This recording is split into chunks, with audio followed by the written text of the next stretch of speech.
विज्ञान भैरव तंत्र की इस सीरीज में आपका स्वागत है। इस वीडियो सीरीज में हम शिव और पार्वती के बीच के संवाद की बात करेंगे, जिसमें ज्ञान, मुक्ति या मोक्ष पाने की 112 विधियों का वर्णन है, जो भगवान शिव द्वारा पार्वती को बताए गए। तो सबसे पहले तंत्र को समझते हैं।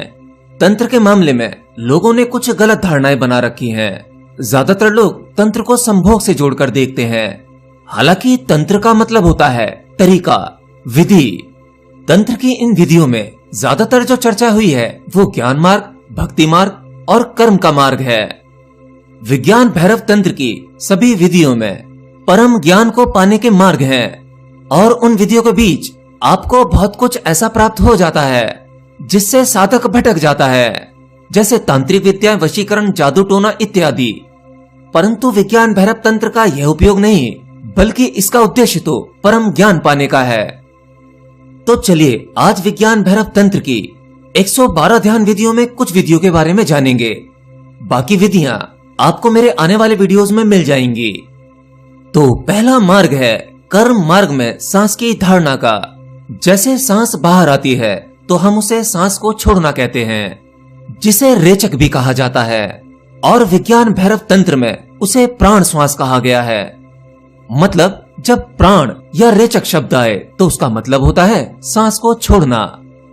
और ठीक वैसे ही श्वास को अंदर लेने को हम सांस का लेना कहते हैं, जिसे पूरक भी कहा जाता है, और विज्ञान भैरव तंत्र में इसे अपान श्वास या जीव कहा गया है। तो जब हम श्वास को अंदर लेते हैं तो अंदर लेने के बाद कुछ देर रुकते हैं, और ठीक वैसे ही जब हम श्वास को बाहर छोड़ते हैं तो श्वास को बाहर छोड़ते समय फिर हम कुछ देर रुकते हैं। तो श्वास को भीतर लेने के बाद रुकना और श्वास को छोड़ने के बाद जो रुकना होता है, यानी आती जाती सांसों के बीच में जो गैप है, जो एक अंतराल है, एक ठहराव है, उसे कुंभक भी कहा जाता है। तो विज्ञान भैरव तंत्र में 5 धारणाएं श्वास पर हैं। भैरव यानी शिव कहते हैं ऊर्जा के बनने और बिखरने के स्वभाव से ही बाहर आता हुआ श्वास और अंदर जाता हुआ जीव श्वास निरंतर चलता रहता है। इन दोनों ही श्वास की उत्पत्ति बिंदु पर भैरव की शक्ति की भावना करने पर उसका भैरव स्वरूप प्रकट होता है। दूसरी धारणा, अंदर आती हुई श्वास अंदर आने के बाद और बाहर जाती हुई सांस बाहर जाने के बाद एक क्षण के लिए विलीन हो जाती है। उस मध्य स्थिति का विकास करने पर चेतना का भैरव स्वरूप प्रकाशित हो जाता है। तीसरी धारणा, श्वास रूपी प्राण शक्ति और जीव शक्ति ना बाहर जाए ना अंदर आए, उस मध्य स्थिति को विकसित करने पर साधक अपने भैरव स्वरूप को पहचान लेता है। चौथी धारणा, बाहरी कुंभक और आंतर कुंभक की मध्य स्थिति के विकास करने पर प्राण और अपान शांत होने पर चंचलता शांत होकर चेतना का शांत स्वरूप प्रकाशित होता है। तो पहली ये चारों धारणाएं श्वास पर हैं, एक जैसी ही प्रतीत होती हैं। भगवान शिव इन धारणाओं के बारे में बताते हैं कि ऊर्जा के स्वभाव की वजह से ये सांस चलती रहती है। श्वास कहाँ से शुरू होती है, उस पर विचार करने से परम ऊर्जा के बारे में ख्याल आता है। यानी अपनी श्वासों पर ध्यान दें कि वह कैसे चल रही है। आज की हमारी इस बिजी लाइफ में हम इस पर इतना भी ध्यान नहीं देते कि हमारी सांस चल रही है या नहीं चल रही है। यहाँ यह कहने का अर्थ है कि थोड़े समय के लिए बैठ जाओ और अपनी ही सांसों को देखो कि ये कहाँ से चल रही है, कहाँ से आ रही है। आती जाती सांसों के बीच में हम कितनी देर रुकते हैं, दोनों के बीच में कितना अंतराल है, इसे प्राकृतिक रूप से देखें। फिर धीरे धीरे श्वास को छोड़ने के बाद लंबे समय तक रुकें और उस रुकने पर गौर करें। ऐसे ही श्वास को अंदर लेने के बाद लंबे समय तक रुकें और उस समय पर गौर करें, वहां ध्यान दें। श्वास को रोकते समय आपके भीतर क्या क्या होता है उसे देखते रहें। इस पर ध्यान देने से आपका मन शांत हो जाएगा, और हम जिन भौतिक बातों के लिए दौड़ते रहते हैं वह सभी भौतिक चिंताएं कम हो जाएंगी। जैसे ही हम शांत होकर बैठेंगे हमारी बहुत सारी परेशानियां कम होने लगेंगी, और धीरे धीरे परम ऊर्जा या भैरव स्वरूप क्या है उस बारे में हम जानने लगेंगे। देखिए, श्वास की इस प्रक्रिया से आपके अंदर जो घटना घटने वाली है वह कोई एक दिन में नहीं घटेगी। आपको ये वीडियो देखकर लग सकता है कि आप 2-4 दिन बैठेंगे और सांस का ये प्रयोग करेंगे तो शायद कुछ हो जाएगा, पर ये इतना आसान नहीं है। श्वास के बीच की स्थिति को पकड़ने में देर लगती है, और जब आपका मन और आपके विचार शांत हो जाएं, तभी समझना कि आपने बीच की स्थिति पकड़ ली है। आपके मन में विचार चल रहे हैं, या आपके मन में ऐसा भी विचार आता है कि हाँ, अब मैंने बीच की स्थिति पकड़ ली है और मैं निर्विचार या शून्य की अवस्था में हूँ, तो इसका सही अर्थ यह है कि आप अभी बीच की स्थिति में नहीं हैं। ये मन के ही द्वारा दिया जाने वाला एक धोखा है। अब श्वास की 5वीं धारणा। प्राण और अपान वायु के आने जाने के सभी द्वार बंद करके उसकी गति रोकने पर शरीर में चींटी चलने जैसा प्राण के ऊपर उठने का अनुभव होता है। उससे चित्त परम आनंद से भर जाता है। अर्थात जब आप अपने मुंह और नाक को बंद करके श्वास रोकने का प्रयास करते हैं और इसे थोड़ा लंबे समय तक करते हैं, शुरुआत में ये आपसे आसानी से नहीं होगा, परंतु धीरे धीरे जब आप श्वास को अपने भीतर रोक के रखेंगे तो श्वास के ऊर्जा के उस फोर्स से आपके शरीर में चींटी चलने जैसा अनुभव होगा। उस अनुभव को देखते रहने से और उसको विकसित करने से आपको आनंद मिलेगा। ध्यान देना, इन सभी धारणाओं में याद रखना है कि हमें केवल धारणा करनी है, यानी इन सबको बिना तर्क लगाए गहरे में मान लेना है। फिर इसमें परमात्मा से जो भी अनुभव मिलना होगा वह मिलेगा, और अगर कोई अनुभव नहीं मिलता तो हम अपनी तरफ से जल्दबाजी नहीं कर सकते। परमात्मा रूपी अनुभव ये हमारे हाथ में नहीं होता, जब उसकी कृपा होगी तब ये हो जाएगा। आपको केवल क्रिया करनी है, यह विधि करनी है और पूरी तरह से परमात्मा पर समर्पित करके करना है। बाकी सब कुछ उसी पर छोड़ देना है। और दूसरी बात, ये सब करके हम केवल शांत होंगे और उस परम ऊर्जा को जान पाएंगे। इससे कोई भौतिक लाभ या सिद्धियों की आशा मत करना, और इन विधियों को आप दिन में कभी भी कर सकते हैं। आपको जब भी समय मिले इसका प्रयास करते रहें। तो विज्ञान भैरव का यह पहला भाग था, जिसमें श्वास के ऊपर 5 धारणाएं थीं। याद रखना, इन 5 धारणाओं को आपको भीतर से मान लेना है और फिर इसे प्रयोग करते हुए इस मान लेने को आपको स्वयं से जानना है। तो विज्ञान भैरव तंत्र का अगला भाग देखने के लिए हमारे चैनल के साथ जुड़े रहें, और अगर चैनल पर पहली बार हैं तो चैनल को सब्सक्राइब भी कर सकते हैं, जिससे आप आध्यात्म से और गहरा जुड़ सकें तथा इसमें गहरा उतर सकें। नमस्कार, मैं संतोष शर्मा, आपका मित्र। आज हम चर्चा करेंगे और एक सूत्र के बारे में विज्ञान भैरव तंत्र शास्त्र से। इस सूत्र में सिर्फ कहते हैं कि प्रिय देवी, प्रेम किए जाने के क्षण में प्रेम में ऐसे प्रवेश करो जैसे कि वह नित्य जीवन हो। नित्य जीवन क्या है और क्यों कहते हैं शिव कि प्रेम किए जाने के क्षण में, ध्यान किए जाने के क्षण में नहीं कह रहे हैं शिव, प्रेम किए जाने के क्षण में कह रहे हैं। प्रेम के बारे में क्यों बात कर रहे हैं? शिव को तो हम महायोगी, आदि योगी, परम योगी, स्मशानवासी, इस प्रकार के संज्ञा उपाधियों से विभूषित करते हैं, तो शिव प्रेम के बारे में क्यों बात कर रहे हैं? लेकिन आप देखे होंगे कि शिव हरदम पार्वती के साथ रहते हैं। शिव पार्वती विराजमान जब होते हैं, उनका जो प्रेम है वो छलकता है। अर्धनारीश्वर जो फोटो है शिव पार्वती का, और किसी देवता का, किसी भगवान का नहीं है, खाली शिव का है, अर्धनारीश्वर।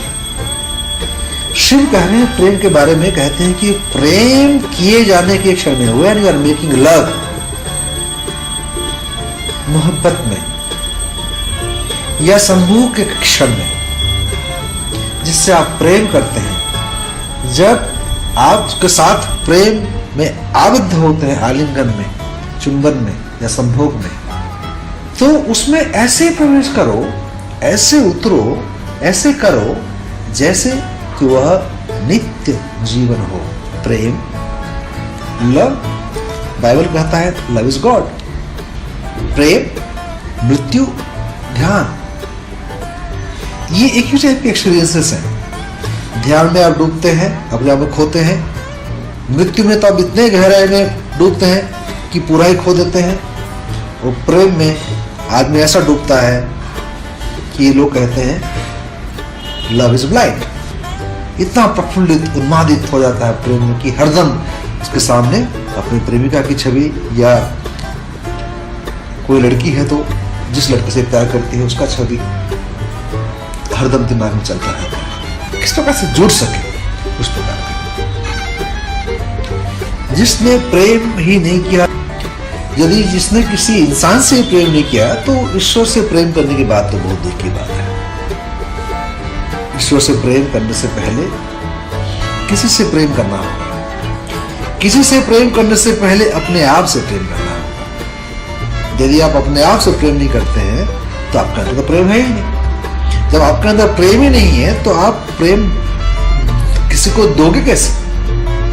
फिर वो वाला प्रेम हो जाएगा जैसे मस्तिष्कगत प्रेम, कि भाई की सैलरी कितनी है, मेरी सैलरी कितनी है, जोड़ कितना बन जाएगा, घर कैसे बसाएंगे। लास्ट वीडियो में हम डिस्कस किया था इसके बारे में। जोड़ तो हिसाब किताब, मैथमेटिक्स का क्या जिसको कहते हैं मैथमेटिकल लव, नहीं मैथमेटिकल लव नहीं होता है, इमोशन से जुड़ा हुआ है प्यार मोहब्बत।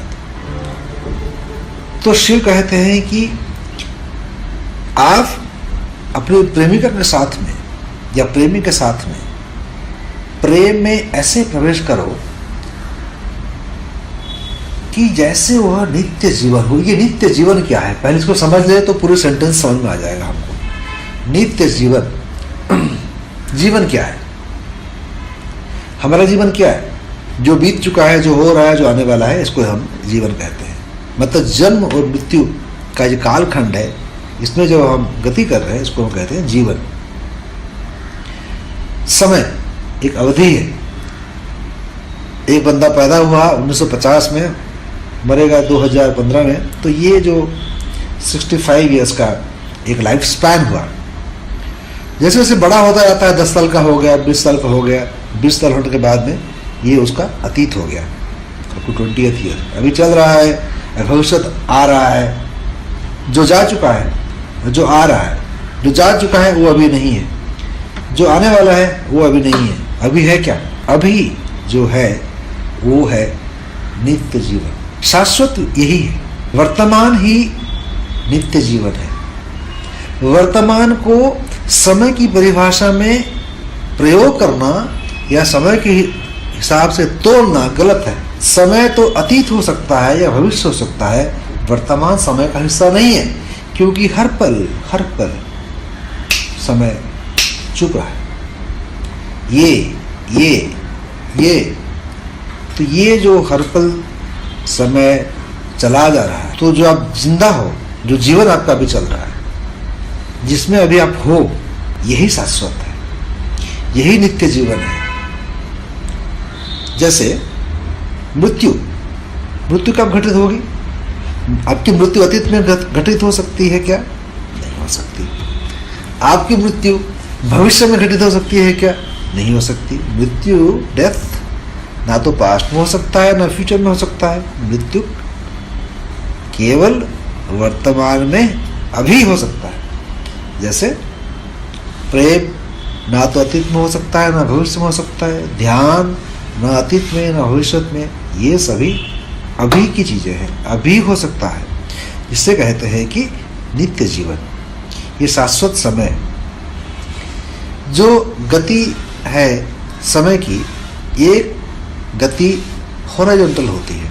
जैसे आपका अतीत, आप मानिए कि एक्स वाई एक्सिस है, वाई एक्सिस नेगेटिव ये आपका पास्ट, और वाई एक्सिस पॉजिटिव ये आपका भविष्य। ये सेंटर बीच का जो है एक्स और वाई एक्सिस का जो पॉइंट है, जहाँ जुड़ता है, ये खिसकता जा रहा है, ये आपका वर्तमान है। और ये वर्तमान नित्य जीवन है, जो रीत तो रहा है लेकिन रीत नहीं भी रहा है, जो रीत रहा है लेकिन नहीं रीत रहा है। तो इसे क्या कहेंगे आप? क्या कहेंगे कि ये समय है जो है भी और नहीं भी है?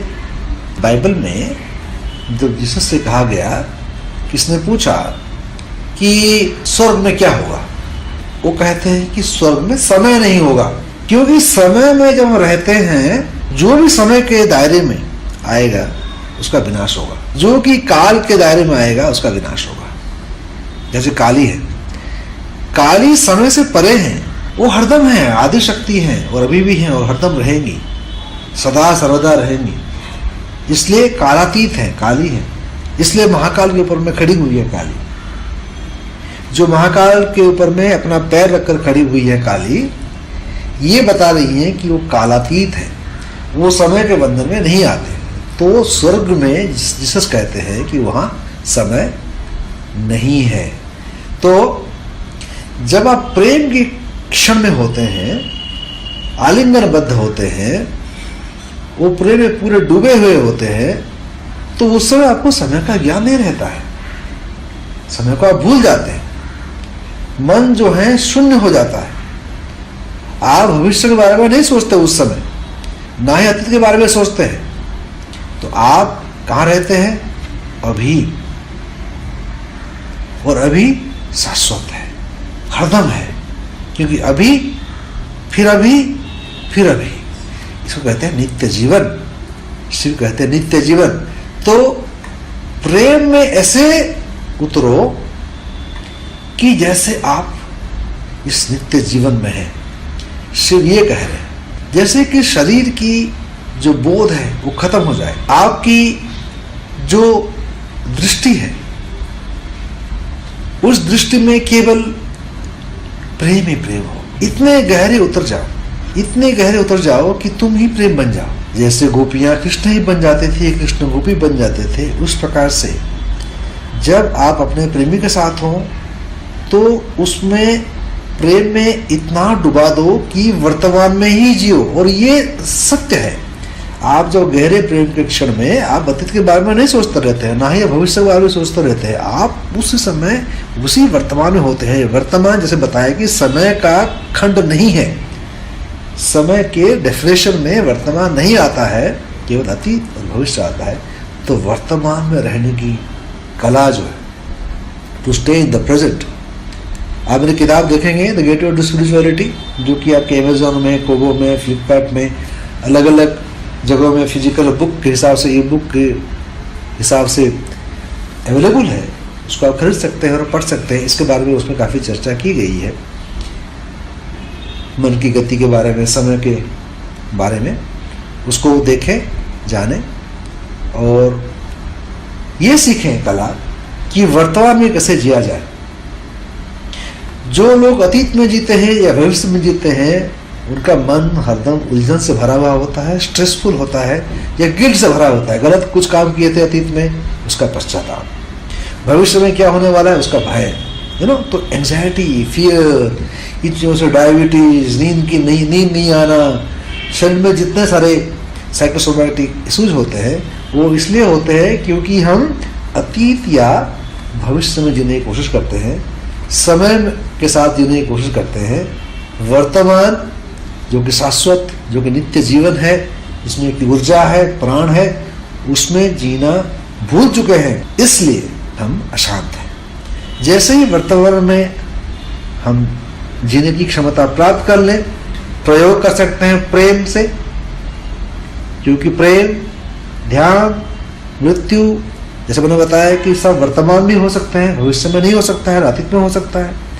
तो एक जरिया है, एक तरीका है इस सूत्र को प्रयोग करने के लिए। तो इसको प्रयोग करके देखें, समझें और इसको अपने जीवन में उतारें और वर्तमान में जीना, आनंद में रहना सीखें। आत्म साक्षात्कार तब हो सकता है जब आप रुक जाएं, थम जाएं, ठहर जाएं वर्तमान में, न कि घिसते रहें और पीटते रहें, लगे जैसे कोई पेंडुलम हो, अतीत में एक तरफ, भविष्य में एक तरफ, अतीत की तरफ, भविष्य की तरफ। बीच में रुक जाए, इसको कहते हैं बुद्ध मध्यम मार्ग, मिडिल पाथ। बीच में रुक जाए शांत होकर, तभी आपके आत्मदर्शन होंगे। और जब आत्मदर्शन आपका होगा, अपने से आप मिलेंगे, तब आप आनंद के सरोवर में स्थित होंगे, आनंदित। 109 चक्र है हमारे शरीर में, उनमें से मुख्य है 12 और उनमें से भी मुख्य है 9 और उनमें से भी मुख्य 7 चक्र है। चक्र माने जहां नस नाड़ियां सब एक होती हैं, वहां बीच में। तो हमारे शरीर में कई चक्र है। एक मूलाधार चक्र जहाँ रीढ़ की हड्डी शुरू होती, गुद प्रदेश है, गुद प्रदेश के पास है वो मूलाधार, उससे ऊपर है जननेंद्रिय के पीछे वो स्वादिष्टान चक्र, और तीसरा है नाभि पे है, नाभि में जो है वो मणिपुर चक्र कहते हैं। फिर हृदय में है एक चक्र अनाहत चक्र, फिर गले में है, इस चक्र को कहते हैं विशुद्धि चक्र, और दोनों भुवों के बीच में है आज्ञा चक्र। ये सब डक्टलेस ग्लैंड्स कहते हैं। एंडोक्राइन सिस्टम में इन सब का वर्णन है। अंग्रेजी जो सिस्टम है मेडिसिन का, उसमें उन्होंने भी इन चीजों को माना। एंडोक्राइन सिस्टम, हमारे पूर्वज ने इतने हजारों साल पहले इस बात को जानते थे। अच्छा, फिर जो पिट्यूटरी ग्लैंड, पीनियल ग्लैंड कहते हैं आज्ञा चक्र, फिर सहस्रार, हाइपोथैलेमस कहते हैं। जब चक्र पर ध्यान देते हो पहले तो कुछ नहीं अनुभव होता, सिर्फ ब्लैंकनेस आती है, खालीपन। फिर थोड़ा समय के बाद वहां स्पंदन होने लगता है, तरंग का अनुभव होता है। फिर तरंगों के अनुभव के पश्चात प्रकाश अनुभव में आता है। तो 3 स्टेजेस हैं, एक ही साथ नहीं होगा। पहले तो कुछ नहीं, खालीपन होता। हाँ? फिर यदि आप लोग ध्यान कर रहे हो, सहज समाधि कर रहे हो, बहुत दिन से ध्यान कर रहे हो, आपको महसूस होता होगा जब ध्यान में बैठते कुछ वाइब्रेशंस, तरंगों का अनुभव आता। कितने लोगों को तरंगों का अनुभव होता है? हाथ उठाइए। फिर तरंग बदल करके फिर ज्योति रूप होता है। घर में कोई सो रहे हो तो उनके सिर के ऊपर 12 अंगुल के बीच में ऐसे हाथ करो, उनका नाम लो या सिर्फ हाथ करो तो वो जग जाएंगे। उनको छूने की जरूरत नहीं। हमारा सूक्ष्म शरीर 12 अंगुल पर खत्म होता है। मन इतना बड़ा है, इसको वैज्ञानिकों ने केरलियन फोटोग्राफी वगैरह लेके तुम्हारे आभा मंडल का चित्र भी निकालते हैं अभी। और तुम ध्यान करते हो, सुदर्शन क्रिया करने के बाद आभा मंडल का चित्र लो और पहले लो, बहुत बड़ा फर्क होता है। हमारा सूक्ष्म शरीर स्थूल शरीर से बड़ा है। जब सूक्ष्म शरीर सिकुड़ता है तब हमको अच्छा नहीं लगता। भाई, जब भी आपको अच्छा लगा, खुशी महसूस हुई, उसके साथ क्या अनुभव हुआ? ऐसा लगा कुछ फैलता हुआ अनुभव में आया। जब दुख होता है तो क्या अनुभव करते हैं? जैसे कुछ सिकुड़ गया हो, जैसे कोई चीज सिकुड़ता हुआ अनुभव करते हैं। ये जो चीज है जो सिकुड़ता है और फैलता है, यही हमारा मन है, यही हमारी चेतना है। तो ना समझ लो आत्महत्या करते हैं। पता क्या हो रहा उनके साथ? उनका मन सिकुड़ गया, अब शरीर रहने के लिए अच्छा नहीं लगा। अरे भाई कुछ नहीं, थोड़ा सा फूंक मारो, प्राणायाम करो, भस्त्रिका करो, देखो तुम्हारे सूक्ष्म शरीर वापस यथास्थिति हो जाएगा। इस विज्ञान को नहीं जानते हुए हम कितने लोग आत्महत्या कर रहे हैं। मान लो आपकी जैकेट बहुत टाइट हो तो आप उससे निकलना चाहते हो कि नहीं? आपका स्वेटर हो, शर्ट हो या कोई भी जैकेट बहुत टाइट हो तो आप क्या, अरे इससे निकलो, मुक्ति चाहिए। ऐसा ही मन सिकुड़ता है तो लगता है शरीर से हट जाओ, इसीलिए आत्महत्या करते हैं। जैसे ये लोग प्राणायाम करेंगे, ध्यान करेंगे, क्रिया करेंगे, क्या होता है? सूक्ष्म शरीर फिर मजबूत होने लगता है, अपना नॉर्मल स्टेट पे आ जाता है, फिर कोई आत्महत्या नहीं करता। तो शरीर में एक द्वादशांत बोलते हैं, 12 अंगुल के ऊपर इधर एक चक्र है, सिर के ऊपर भी एक चक्र है, वहां आपका सूक्ष्म शरीर का अंत होता है। मगर आप साधना के जरिए इसको बढ़ाओगे तो आपका सूक्ष्म शरीर, कारण शरीर बहुत बड़ा हो रहा है। वही ईश्वर साक्षात्कार है, जब स्थूल शरीर से सूक्ष्म शरीर, सूक्ष्म शरीर से अपना कारण शरीर, जिसका व्याप्ति सब जगह है। कैसा? जैसे टेलीविजन का जो तरंग है, वो तरंग सिर्फ आपके घर में कमरे में है कि सब जगह है? वो तरंग सब जगह व्याप्त है। ऐसे हमारे भीतर जो चेतना है वो स्थूल रूप में शरीर बना, सूक्ष्म रूप में मन बना और कारण रूप से तरंग के रूप में सब जगह व्याप्त हुआ है। इसलिए इस देश में मंत्र को बहुत महत्व दिया है। एक ओंकार सतनाम करता पुरख, एक ओंकार ही सतनाम सच्चा नाम है। वही अस्तित्व में इस आवाज को तुम सुन सकते हो, एक ओंकार। दुनिया के कण कण में ओंकार है। दुनिया ही नहीं, पूरे विश्व ब्रह्मांड के कण कण में ओंकार है। अब शंकर कहते हैं प्रणवादि समुच्चार्या, किस ओंकार का उच्चारण करो, वो करते करते करते भी तुम्हारा मन उसमें लय हो जाए तो तुम भैरव को प्राप्त करोगे, भैरव अवस्था, खाली हो जाओगे। तो ओंकार का ध्वनि,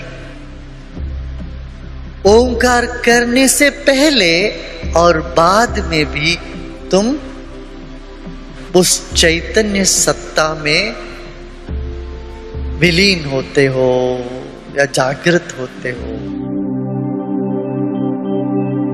अनहते पात्र करणे अभग्न शब्दे सरिद्रते शब्द ब्रह्मणि निष्णाता परम ब्रह्माधिगच्छति। अनहद नाद को सुन लो अपने भीतर, या अभग्न शब्द, जैसे एयर कंडीशन की आवाज आ रही है, एक साथ, या एक झरना, पानी की झरने का आवाज सुनते सुनते सुनते सुनते तुम शांत। जब लोग आत्महत्या करने जाते हैं, जब पानी में कूदने के लिए लोग जाते हैं, कम लोग मरते हैं उसमें, पता है? वहां पानी के किनारे जाके बैठते ही या देखते ही कुछ मन में होने लगता है, कुछ मन शांत हो जाता है। वैसे तालाब में, नदियों में कूद के मरने वालों की संख्या बहुत कम है, पंखे में लटकर के मरने वाले ज्यादा। जल के स्रोत के पास बैठ के उसकी धारा की जो खलखल को सुनते रहो, वो खलखल की आवाज में, नीरव में तुम अपने आप को खो देते हो। उस स्थिति में तुम भैरव के करीब हो जाते हो। फिर शिव कहते हैं शब्द को सुनते सुनते सुनते फिर शब्द के परे चले जाना, कि शब्द भी कुछ समय के बाद बोझ लगता है, भारी लगती है। आप सबको लगता ही है ना, बहुत ज्यादा लाउड स्पीकर में बहुत ज्यादा कोई भजन करते रहे या कोई भी गाना चलता रहे, लगता कब इससे मुक्ति हो। जितने हम संवेदनशील होते हैं उतने हमको सूक्ष्म शब्द पसंद आने लगते हैं। जो कम संवेदनशील है हार्ड रॉक पसंद करते हैं, एकदम मोटा और रॉक बैंड। उससे क्या होता, हमारे शरीर के अलग अलग चक्रों पर भी इन नाद का असर होता है। बेस ऑफ द स्पाइन, पहला चक्र पर रॉक बैंड का असर होता है, इसलिए उनको अच्छा लगता है। फिर वहां से ऊपर जाएंगे, नाभि, नाभि में तंतुवाद्य का असर करता है। आप सितार बजाइए, वीणा बजाइए, या कोई मेटालिक स्क्रैच होता है ना, कहाँ आपको अनुभव होता है? कोई लोहे का कुर्सी या कुछ खींचे तो आपको उसका असर कहाँ पड़ता, बताओ? पेट में पड़ता है। नाभि से हृदय तक तंतुवाद्य का है। तंतुवाद्य माने तार से बनी हुई होती है, सितार हो, ये सब, गिटार, सितार सब इधर। फिर हृदय से लेके गले तक का असर बांसुरी की है, फ्लूट इंस्ट्रूमेंट्स का है।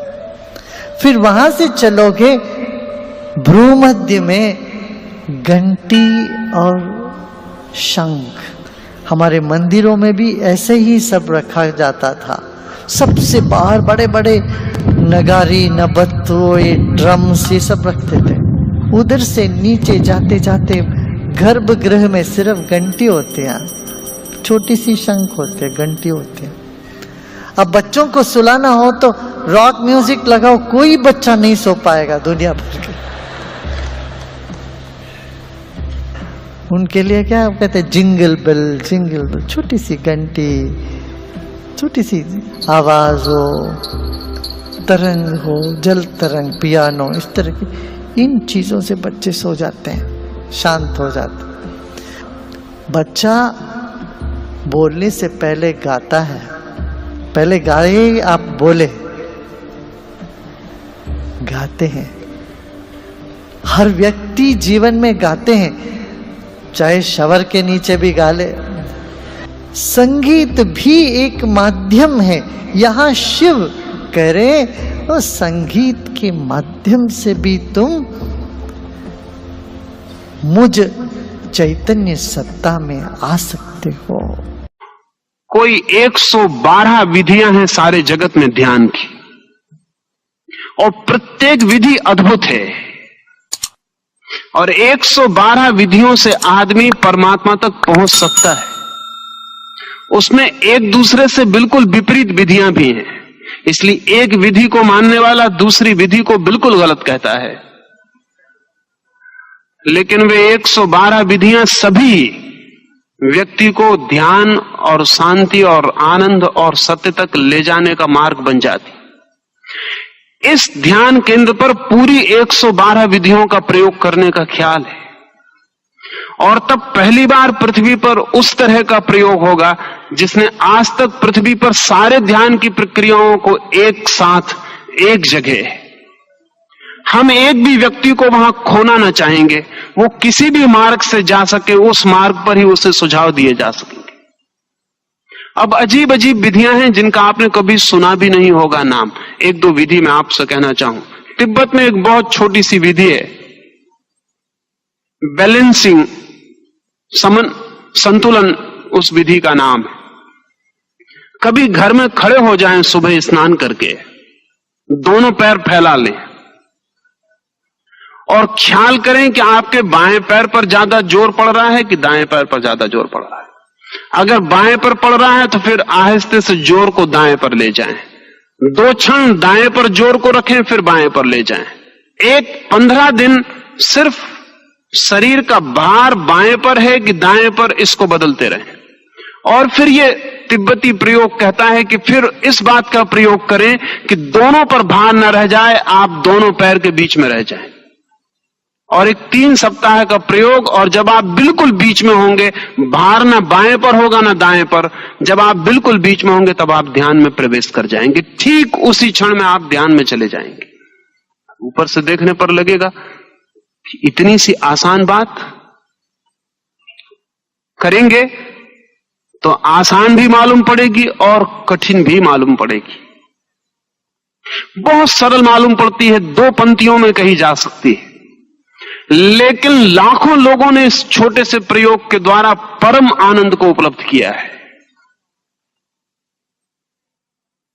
जैसे ही आप बैलेंस होते हैं, न बाएं पर रह जाते न दाएं पर रह जाते, जैसे ही दोनों के बीच में रह जाते, वैसे ही आप पाते हैं कि वो बैलेंसिंग, वो संतुलन आपकी कॉन्शियसनेस का, चेतना का भी बैलेंसिंग हो गया।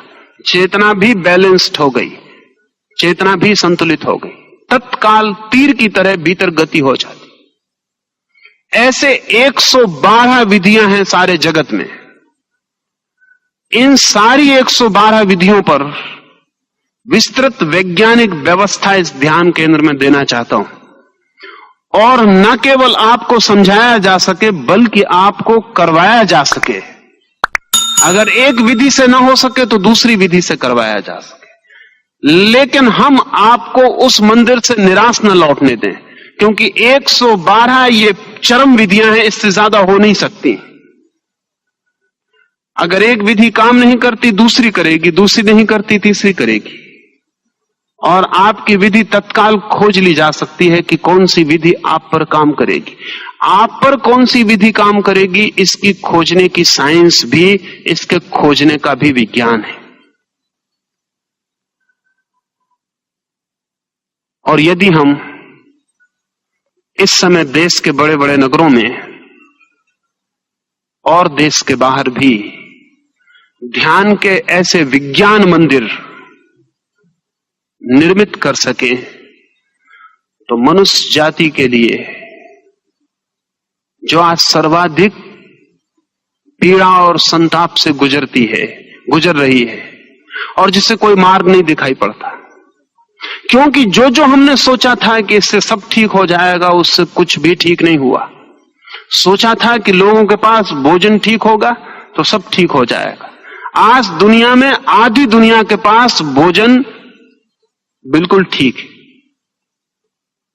सोचा था लोगों के पास कपड़े होंगे, मकान होंगे, अच्छे रास्ते होंगे, दवा होगी, चिकित्सा होगी, बीमारियां कम होंगी।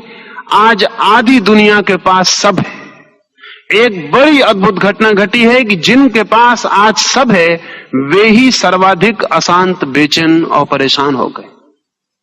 गरीब मुल्क एक अर्थ में सौभाग्यशाली है। भूखे मरते हुए मुल्क एक अर्थ में सौभाग्यशाली, क्योंकि अभी भी उनकी आशा जीवित है। उन्हें ख्याल है कि समाजवाद आएगा, धन बढ़ेगा, धन बटेगा, सब ठीक हो जाएगा। ये आशा भी उन मुल्कों की टूट गई जहां ये सब ठीक हो गया है। अब वे बड़ी निराशा में, गहन निराशा में खड़े हो गए। इतनी होपलेसनेस, इतनी आशा रहितता कभी भी मनुष्य के इतिहास में पैदा नहीं हुई थी। आज अमेरिका जितना आशाहीन है, उतना पृथ्वी पर कोई भी नहीं।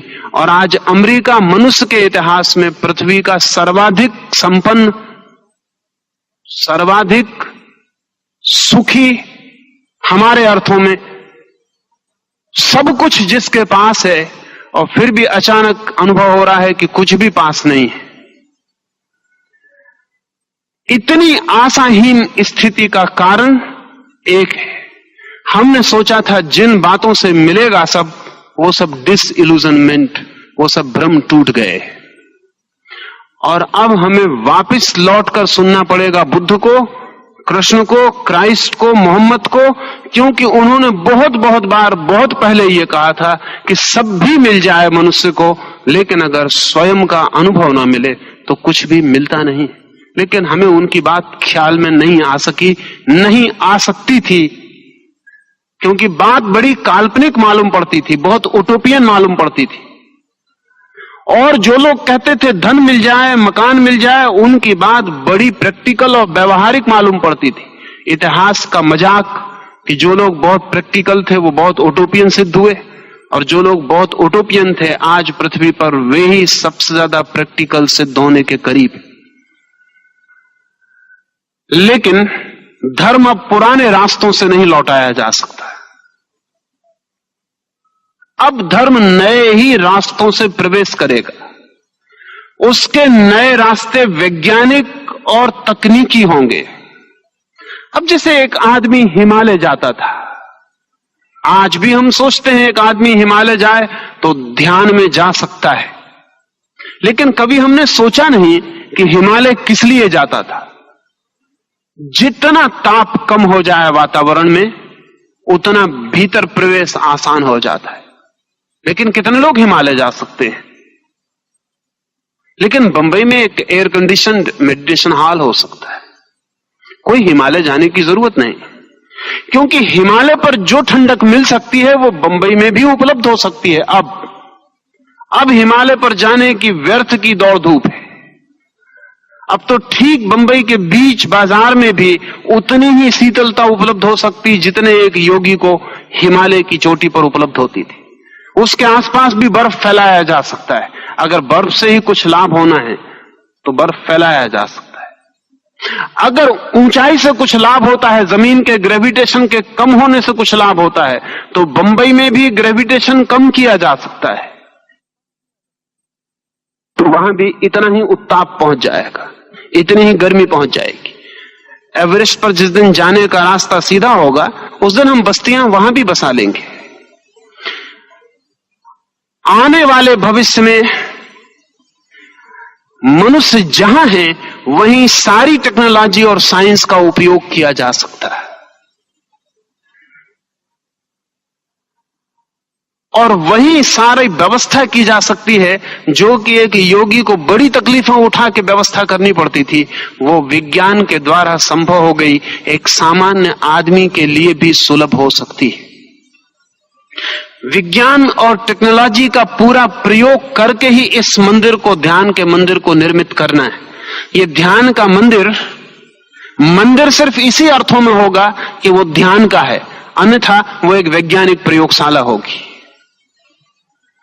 इस वैज्ञानिक प्रयोगशाला में मनुष्य ने जो जो खोज की है आदमी के संबंध में, उसका पूरा उपयोग किया जाना चाहिए। एक आदमी ध्यान करने आता है लेकिन उसका ब्लड प्रेशर बढ़ा हुआ है, इस आदमी को ध्यान में ले जाना आसान नहीं है।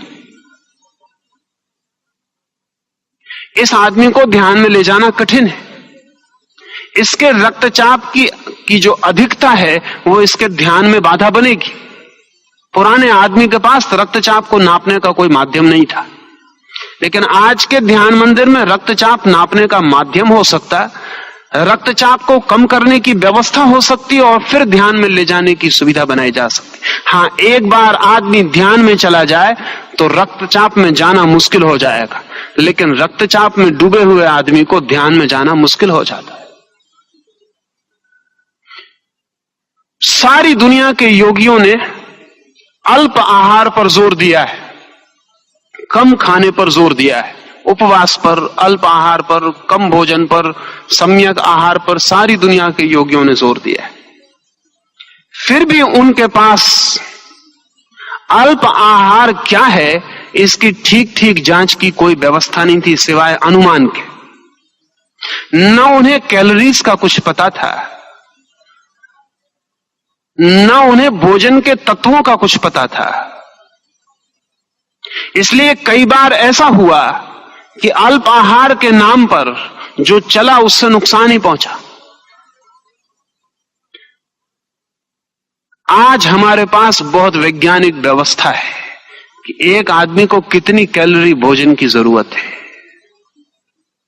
और हम ये तय कर सकते हैं कि उसकी कितनी कैलोरी कम हो जाए तो उसे ध्यान में आसानी हो जाएगी, कितनी कैलोरी ज्यादा हो जाए तो कठिनाई हो जाएगी। अगर ज्यादा भोजन है तो ध्यान में कठिनाई हो जाएगी, क्योंकि ज्यादा भोजन ज्यादा नींद मांगता है, उसे पचाने के लिए उतनी ज्यादा नींद चाहिए। कम भोजन कम नींद मांगता है, और जितनी भीतर निद्रा कम पैदा होती हो उतना ध्यान का जागरण पैदा हो सकता है। ध्यान तो जागरण है। एक आदमी ध्यान करने बैठता है और ज्यादा भोजन करके बैठ जाता है तो फिर कठिनाई होगी। लेकिन ज्यादा भोजन से मतलब सिर्फ पेट में ज्यादा चीजें चली जाएं इससे नहीं है, क्योंकि हो सकता है एक आदमी ने बहुत साग सब्जी खा लिया हो, पेट पर तो वजन ज्यादा हो लेकिन भोजन ज्यादा ना हुआ, और एक आदमी ने थोड़ी सी मिठाई खाई हो, पेट पर तो वजन कम हो लेकिन भोजन ज्यादा हो गया हो। और आमतौर से साधु सन्यासी मिठाई खाते रहे, दूध पीते रहे, रबड़ी लेते रहे, इस बात के बिना ख्याल किए, लेकिन उसका कोई उपाय नहीं था, उसका कोई साफ ख्याल नहीं था। आज हमारे पास उपाय है। एक आदमी कितना सोए इस पर निर्भर करेगा कि उसकी ध्यान की गति कैसी हो सकेगी। दोनों बातें संबंधित हैं। अगर ध्यान ठीक हो जाए तो नींद ठीक हो जाएगी, लेकिन ध्यान को ठीक करना उतना आसान नहीं जितना नींद को ठीक कर लेना आसान है। पहले नींद ठीक कर ली जाए तो ध्यान में गति बहुत आसान हो जाएगी। अब लोगों के पास नींद ही नहीं है, वो रात भर सोए नहीं, सुबह ध्यान करने बैठ गए। जो आदमी रात भर सोया नहीं वो ध्यान में सिर्फ सोएगा। इसलिए मंदिरों में पूजा करते हुए, साधु को सुनते हुए लोग अगर सो जाते हैं तो बहुत हैरानी नहीं। मैंने तो सुना है कुछ डॉक्टर सलाह देते हैं कि धर्म सभा में चले जाना चाहिए अगर नींद ना आती हो। मैंने सुना है एक बहुत बड़ा पादरी अपने एक मित्र को बार बार कहता था कि तुम कभी मेरा व्याख्यान सुनने आओ। नहीं माना तो एक दिन वो मित्र सुनने गया। पादरी अच्छे से अच्छा जो बोल सकता था बोला। बाहर जब दोनों निकलने लगे तो उसने अपने मित्र से पूछा कि कैसा लगा, तो उसने कहा बहुत ही ताजगी देने वाला, रिफ्रेशिंग। पादरी के हृदय की धड़कन खुशी से बढ़ गई। उसने कहा कौन सी बात तुम्हें इतनी ताजगी देने वाली लगी? उसने कहा कि जब मेरी नींद खोली तो मन बड़ा ताजा था। इतना तो मुझे घर भी नींद आती तब भी इतनी ताजगी नहीं मिलती। मैं जरूर आया करूंगा, तुम्हारा भाषण बहुत रिफ्रेशिंग था। क्यों?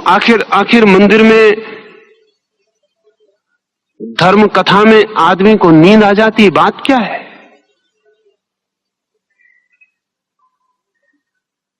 बोर्डम, ऊब पैदा हो जाए, नींद आ जाती।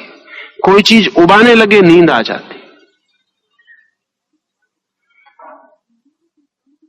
और नींद की कमी हो तो जल्दी ही कोई चीज उबाने लगती है। जिनको नींद नहीं आती वो मेरे पास आते हैं, वो कहते हैं हमें नींद नहीं आती, ध्यान से शायद नींद आ जाए। उन्हें पता नहीं, ध्यान से नींद जरूर ठीक हो जाएगी, लेकिन नींद का ठीक होना ध्यान में जाने के पहले बहुत जरूरी है, अन्यथा ध्यान में जाना मुश्किल हो जाएगा, कठिन हो जाएगा। कठिन इसलिए हो जाएगा कि चित्त को पहली जरूरत नींद की है, और जैसे ही विश्राम मिला चित्त सो जाएगा। और ध्यान में जरूरत है विश्राम में भी जागे हुए होने की, रिलैक्स्ड एंड अवेयर। एक तरफ सब विश्राम हो और एक तरफ सब जागा हुआ हो, तभी कोई ध्यान में प्रवेश कर सकता है। और नींद का नियम यह है कि यहां हम विश्राम हुए बाहर कि भीतर नींद आ गई, रिलैक्स हुए कि नींद आ गई, तो ध्यान में अक्सर लोग सो जाएंगे। अब ये सारी व्यवस्था आज की जा सकती है, नींद नापी जा सकती है, उनके सपने नापे जा सकते हैं कि कितने सपने आपको आ रहे हैं। आपको भी पता नहीं होता कितने सपने आ रहे हैं, कैसे सपने आ रहे हैं।